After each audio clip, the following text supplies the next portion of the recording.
नमस्कार.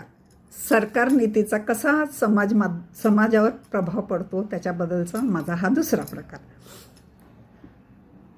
जसं काँग्रेसचं सरकार 47 नंतर आलं, त्याने काय केलं, जे क्रांतिकारी आपले होते त्यांचा सगळ्यांचा इतिहास मिटवायचा मॅक्झिमम प्रयत्न केला. त्यांनी देशासाठी खूप हाल अपेष्टा भोगल्या.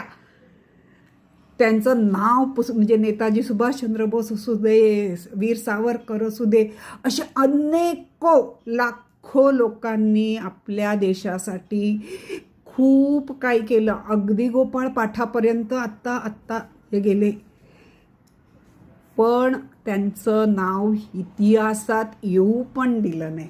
आणि ज्यांनी फक्त मलाई खाल्ली आणि ज्यांनी फक्त जे दुसऱ्यांचं म्हणजे परदेशी नीतीच चालू ठेवली, त्यांचेच गोडवे गायले आणि तेच आपल्या घरात सुद्धा समाजात सुद्धा उतरत गेलं. जे खरोखर मनापासून समाजासाठी काही करतात ते मागे मागे पडत गेले आणि जे फक्त मलाई खातात ते पुढे पुढे यायला लागले. त्यांचं नाव व्हायला लागलं, कारण त्यांना त्यांचं नाव पुढे काढण्याचं कार्यामध्ये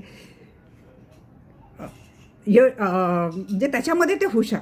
काम कमी आणि नाव दाखवण्यामध्ये पुढे पुढे करण्यामध्ये हुशार.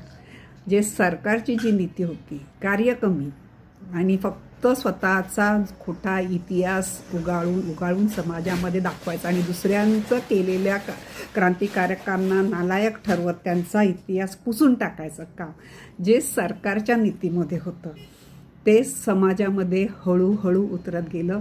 जो कार्य करणारा घरातला सदस्य असेल, समाजातला सदस्य असेल, त्याला फक्त कार्य करून घेण्यापुरतं आणि एरवी त्याला डावललं जायला लागलं. आणि जो नुसता मलाई खाणारा असेल तो समाजात मिरवायला लागला. बघा, हा तुम्हाला पटतंय का? हा फरक आपल्या समाजात सरकारच्या नीतीमुळेच आला. हे तुम्हाला पटतंय का?